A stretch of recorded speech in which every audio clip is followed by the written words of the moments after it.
Hello, my name is Eddie Tofpik. I'm Head of Technical Analysis and Senior Markets Analyst at ADM Investor Services International Limited. And here is your daily technical analysis of foreign exchange markets. Euro-dollar. An interesting reactionary pattern yesterday. This is a combination of a bearish engulfing pattern, a bearish opening Black Marobozo, and possibly most important of all, a bearish belt hold pattern.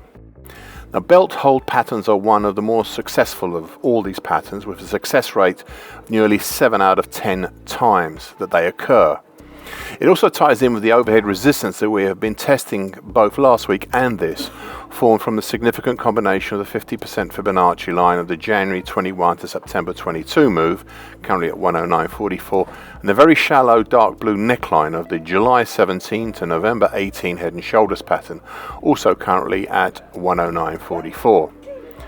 A little beyond this is the approaching purple neckline, currently 110.16 of the January to February 2021 reverse head and shoulders pattern. This neckline is just the start of overhead congestion and resistances stretching up to the July 23 high at 112.76. As I recently said, I would continue to keep an eye overhead at the September 2024 high at 112.13. You see, if prices exceed that, then we have set up the conditions for this market to make that rarest of patterns a possible annual key reversal. However, we have a number of significant resistances ahead of that, starting with this 50% Fibonacci line and the shallow dark blue neckline. The 50% Fibonacci line had previously capped a reactionary rise back in November last year, plus now this bearish belt hold pattern formed yesterday is also added to the mix. So far today, well, it's an unsurprising move lower below yesterday's range. Further down we have the supports at the May 2020 low at 107.66 and the April low at 107.25. The latter right now bounded up with a flatlining gold long moving average, currently 107.25 as well. However, on the way up, these three hardly made an impression as resistances, and I think that should be borne in mind. Cable, aka sterling against the US dollar. A second, slightly higher, indecisive pattern yesterday. This time an indecisive doji cross after the previous session's indecisive spinning top. It was still the highest high and high close since November last year. Overhead we still have the secondary, harder to reach target X1 up at 131 even, for the breakout from the recent dark blue ascending wedge pattern. In the way we have the November 2024 high at 130.47, whilst below we have the November 2020 low at 128.52, which acted as a support early last week, and then the flatlining gold long moving average below that, which is currently 127.96. As I recently said, I would continue to keep an eye overhead at the September 2024 high at 134.34. You see, if prices exceed that, then we have set up the conditions for this market to make that rarest of patterns a possible annual key reversal.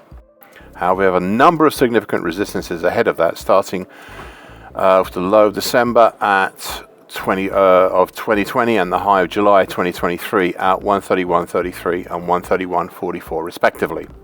Now, so far today, a small reaction move back down, just pushing below yesterday's range and looking like we might have today a key reversal down, but it's still early yet.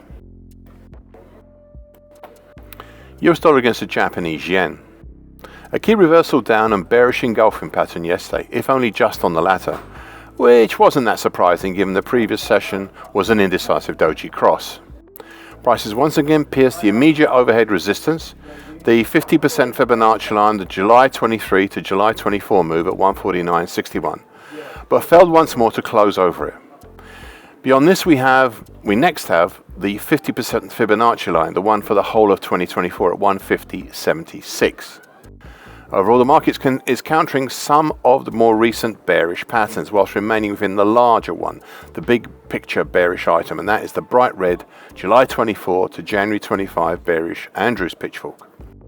This pitchfork shows the bearish angle of attack of this market, and we are right now in between the overhead upper time, currently 152.29, and the middle time below, currently at 137 even. However, we had recently seen some hesitation in a smaller near-term bearish pattern, the oft-mentioned early December 24 to late February 25 rounded top pattern.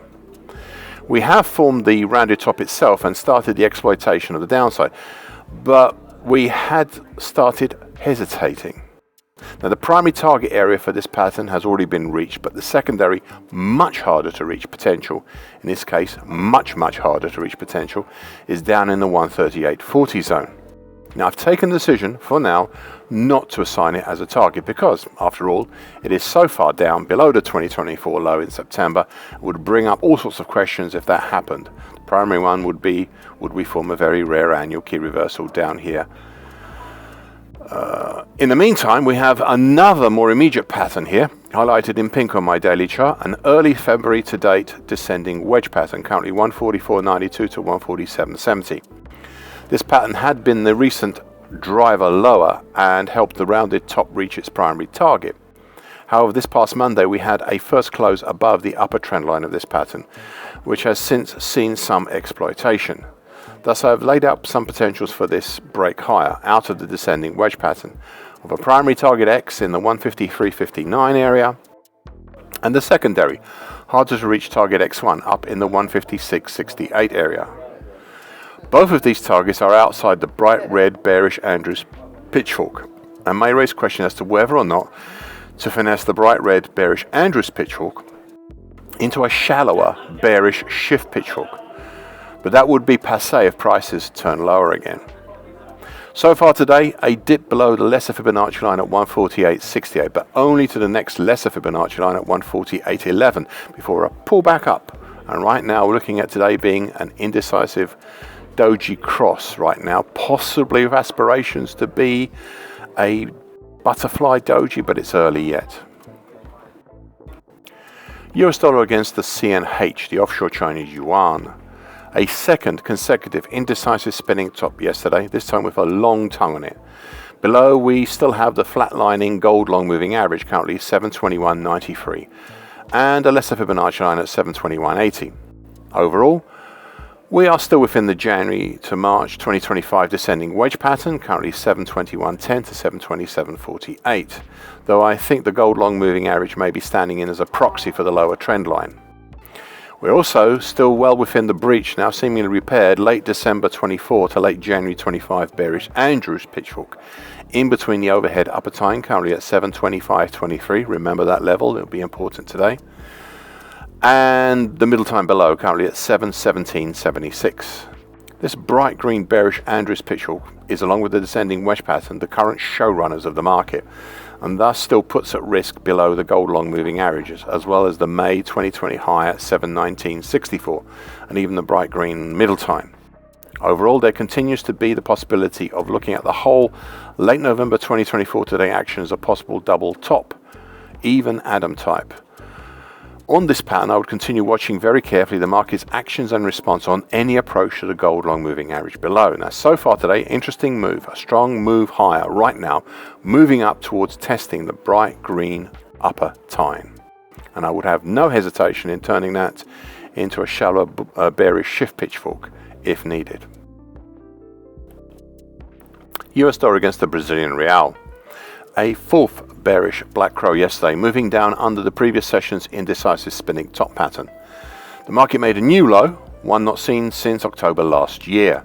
It has also set up the conditions, with over a week left to go, for a possible monthly key reversal down in March. Thus, if we close on Friday the 31st of March, either over 591.77 or under 567.49, then we're on for a monthly key reversal. Anything in between will have the lesser outside month pattern. So at the moment, we're edging towards a monthly key reversal down.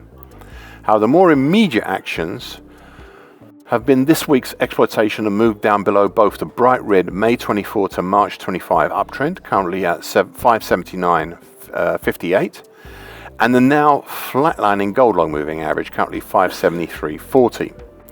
These two, the bright red uptrend and the slowly rising gold long moving average, have been guiding prices higher for 4 weeks now, yet at the same time the topside had been capped by the bearish pressures from the March 21 high at 588.04, and especially capped by the mid-December 2024 to-date dark blue downtrend, currently at 579.58.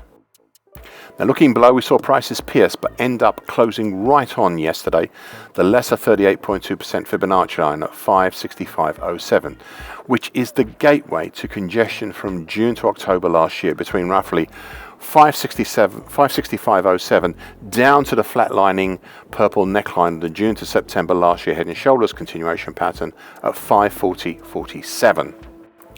There are not many defined supports lines below within that until you drop under 545 even. Finally, we still have below target X in the 563.35 zone and the harder secondary target X1 down in the 541.95 zone. These are the primary and secondary targets for the drop down from the large early October 24 to mid-January 25 rising expanding wedge pattern, and these targets are also still live. US dollar against the Mexican peso. A reactionary bullish white soldier yesterday after the recent bearish pressures of an interesting gravestone doji and possible shooting star pattern yesterday, and an earlier indecisive doji cross. All this activity, or should I actually say pattern creation activity, is hardly surprising as we have seemingly stabilized under the bright red lower bull channel line currently at 20.30.92 of the very gently rising early November 24 to early March 25 bull channel, currently 20.30.92 to 21.07.62. That has become a rectangle top pattern. Last Friday, the market reached down and achieved the primary target for this pattern at 1985 even, but we still have opened the secondary, harder to reach target X1 down at 1948.90. However, last Friday's and this week's action so far has also shown off a significant support below, the previously highlighted congestion zone between 1987.96 and 1991.31. Prices did punch down through this congestion, but we've so far ended up, apart from yesterday, closing right on top of it, or right in it. Further down, we have the April 2022 low at 1971.68, and that is just above the flatlining gold long moving average, currently 1971.12. So far today, a small dip and reactionary move back up and over this week's high. I continue to wonder if we're seeing a very small basing action right now on top of the congestion between 1987.96 and 1991.31. Thank you for listening. This short version broadcast gives the essential market patterns and consequences.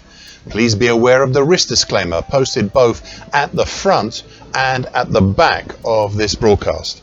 Copyright is Eddie Tofpik and ADM Investor Services International Limited.